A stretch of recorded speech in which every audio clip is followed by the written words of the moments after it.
We have a game number 3. This is it. The moment to prove yourself if you are coming in from SINAG Pilipinas, if you really deserve to be a team with the same caliber as Next Play Predator Solid, or you are Next Play Predator Solid who wants to send a message that we are the stronger team. Period. All right. And yeah, looking at the lineup here, both teams are really strong, and we have to check out how we are going to set up this game. H2O and the others ready to take this series. SINAG Pilipinas, being the underdogs that they are, they're ready to prove that they can beat a team with a caliber such as Next Play Predator Solid. Next Play Predator Solid. Let's head into the game. Let's head into the game, guys. Yep. All right. So again, just to get a quick review or a quick preview of what will be the final heroes from both sides of this team, it will be of Cronus on this Harry. Meanwhile, onto the other side, it would be of the Claude on H2O. Oh my God, stream hero. I mean, people love seeing H2O play Claude, right? Yeah.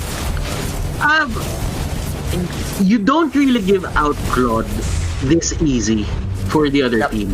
Yeah. Like this is one of the funnel carries that if he has a smooth sailing 1 to 5 minute phase from minute 1 to minute 5, you just win. Yeah. That's how brain dead a Claude is at times. That's some big word, huh? That's some big word. I'm not saying that it's an easy hero to use. Okay. But Yeah. If you think about it, there's a recipe. If you follow that recipe, it becomes braided, and you just win from that. Yeah. but you know, there's still some heavy technicalities in playing Claude, especially for beginners. Like you need to get the proper timers on your Art of Thievery, right? On your Art of Thievery, and when you get the main stacks, you need to properly predict when to go in with your BMI and of course Blazing Duet combo. I mean, at this stage, at this level of play, everyone gets that. So you really have to expect. But look at this Cronus. They're really playing with Yawi here, and then we're even going for the wraparound, but he didn't even get the knock-up as well. Yeah. And onto the top lane, H2O as being the best. I don't know. It's probably one of the best players in the Philippines right now. Yeah, Doggy's claiming it. And observing H2O, I think that's a well-informed claim by Doggy.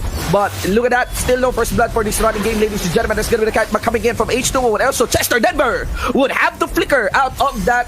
And meanwhile, you got TK as well on that Natalia, hovering around the brush. H2O tries to BMI in, maybe get the kite back, punishing Yukio Kazuki, and of course, Yawi taking up some third hits. Still no casualty for this game, still no first blood. Okay, so right now, they're just gonna push out the lane. They need that extra control on the blue side here of SINAG Pilipinas.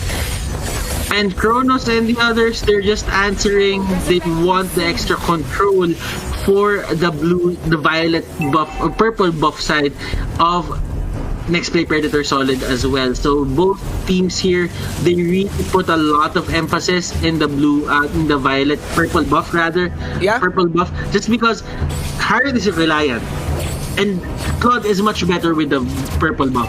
Yes. So it's like when you deny something against the enemy team and you're able to put it on your own funnel, you further thicken the lead, right? You make the lead fatter in terms of the when you try to consider the gap between the two teams and when you're trying to really establish your main funnel against the enemy funnel. That's the first blood though. That is a clear misposition there by Tiki. We will have a pause to be called here by the members of SINAG Pilipinas.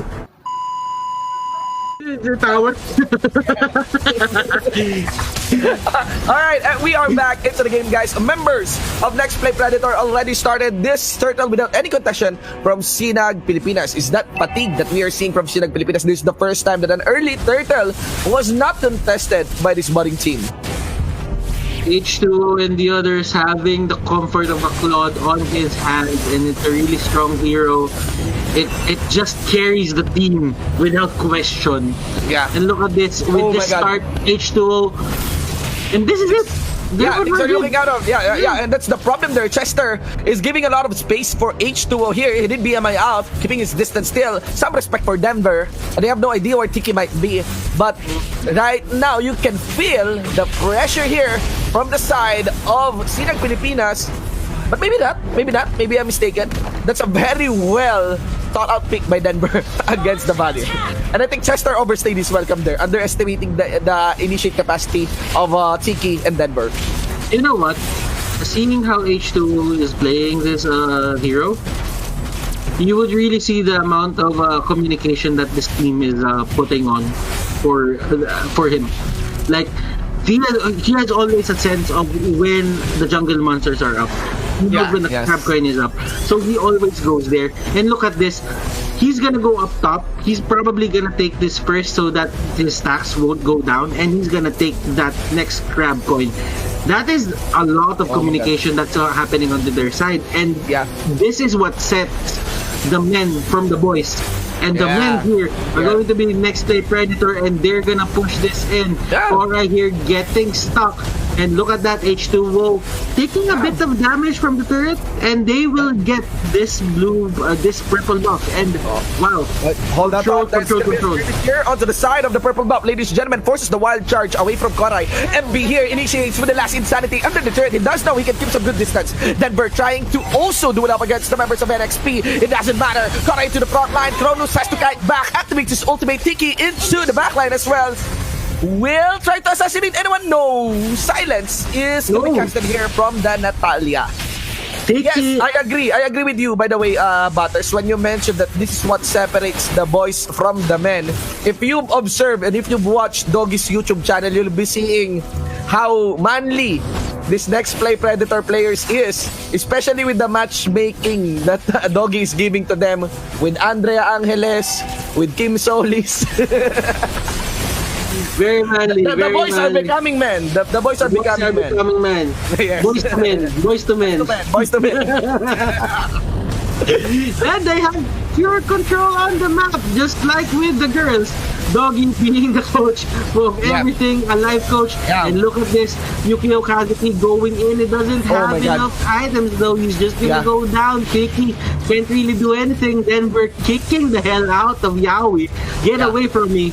And that is going to be the end of that skirmish. Now, you may see, guys, that the team fight here of SINAG Pilipinas is all over the place, but it's not like that. It is indeed all over the place. But what is the mistake by SINAG Pilipinas is they are now losing track of their firepower. Compared to the firepower, that next play Predator can burst against them. They're trying to penetrate on different points against the formation of next play Predator. It doesn't matter. H2O into the front line. Crazy guy that is. He doesn't care. He was able to greet the show using the Blazing Duet, and just like that, no answer from the other members of SINAG Pilipinas. They're knocking onto the doors here for SINAG Pilipinas. Tiki will be the target here. He gets bit by the Chichu dog, and the Chichu dog is a bit tame. He didn't get the kill. Indeed. We have to be careful, ladies and gentlemen. Let's see here.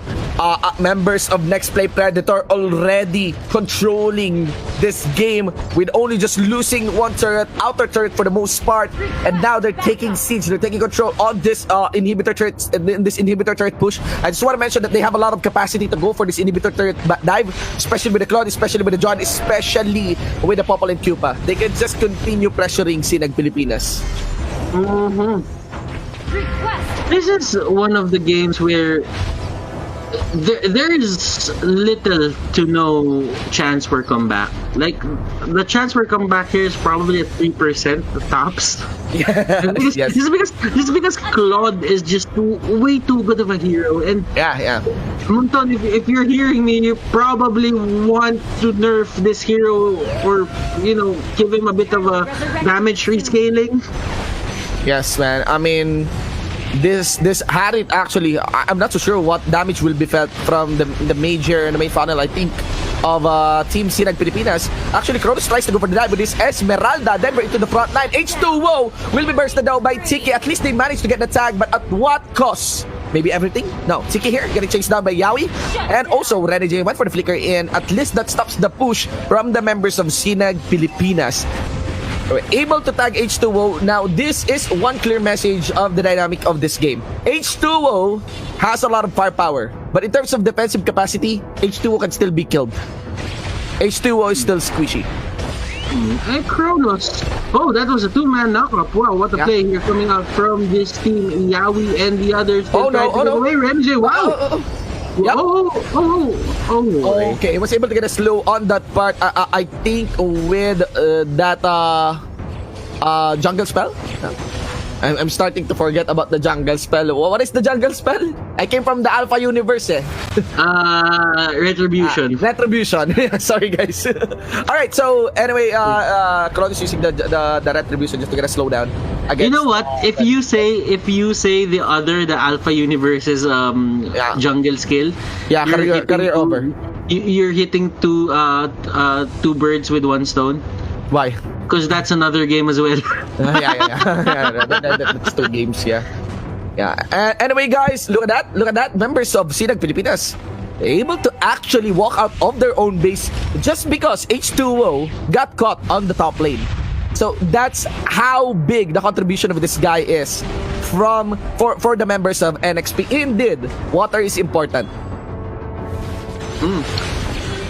I don't know, Shin. Probably the most important thing in the map right now is the Lord. It is the most important part of the map. I don't really think that there's any more anything that can save SINAG right now from losing this game. But if there is, but if there is, it's probably Tiki taking down H2O time and time again. Denver gets caught out. Denver here will probably get away. H2O will get sniped. Actually curious about that one. Wow, Tiki, ladies and gentlemen, Tiki against H2O. And that's gonna be Natalia doing its job. That is another major loss for the members again of Next Play Predator Solid. You have to remember that their main damage source can only be MB, H2O as well, but that is far out. That the H2O's damage is very far compared to the other members here of Team Next Play Predator. Yukio Kazuki move forward with their truncheon coming in from Chester, tries to push back, gets greeted here by the last insanity on Yukio Kazuki. He has enough shield. No, it won't be. He is converted to 200 gold by the export. And 200 gold he will be. Kronos here using that Zaman Force. I haven't casted a Harith game in quite some time. Zaman Force, it feels kind of foreign now. If you think about it. If you say Zaman Force, it doesn't feel natural anymore. Doesn't feel natural anymore. I mean, you have to take note that the Harith has left the meta for quite some time. Look at the graph here. You can actually see the bulge there onto the red side, onto the members of Team Next Play Predator. That is a clear signal that the gold is now moving closer onto the equilibrium, the white line, and closer to the side of SINAG Pilipinas. Now, Next Play Predator, enough joking around. It's already almost a quarter to 1 a.m. ladies and gentlemen, and we need to finish this game in a clean manner. Let's see here. Tiki tries to push forward. He tries to gamble, at least get a steal onto the Lord. Gets chased down by MBLL. H2 as well. It's just gonna go for the trap, and I think they will fall back. Next Play wants to finish this one clean now, in a clean manner. They're not gonna risk anything. That is a very good decision coming up from them. They're not gonna force out anything. They're just gonna play this straightforward. Wait for the Lord, push with the Lord, and walk with the Lord. Walk with and lead with the Lord, right? Lead with the Lord, lead me Lord. Lead me Lord. All right, let's see here, ladies and gentlemen. 8-12 for the game as the Lord is now knocking into the invisible door here in the mid lane of Team SINAG Pilipinas, whereas the rest of the members of Next Play Predator will be pushing forward the inhibitor turret up top as they dish out SINAG Pilipinas. That is destroy the Lord. Last insanity again for MB, gets the burst under the Cho. There's enough minion wave though, and still H2O will just go for the catback against Yukio Kuzuki. Tiki into the back line. He will be subdued by the members here of Next Play Predator. Again, that's going to be Korai destroyed as well. Only 2 members remaining for the side of the members here of SINAG Pilipinas. He does what he can. H2O still alive along with Yawi. That's it, ladies and gentlemen. In a very clean, in a very well fought game number 3, Next Play Predator beats SINAG Pilipinas. Victory! They can never win the fight without Tiki picking off that Claude. Yes. Major props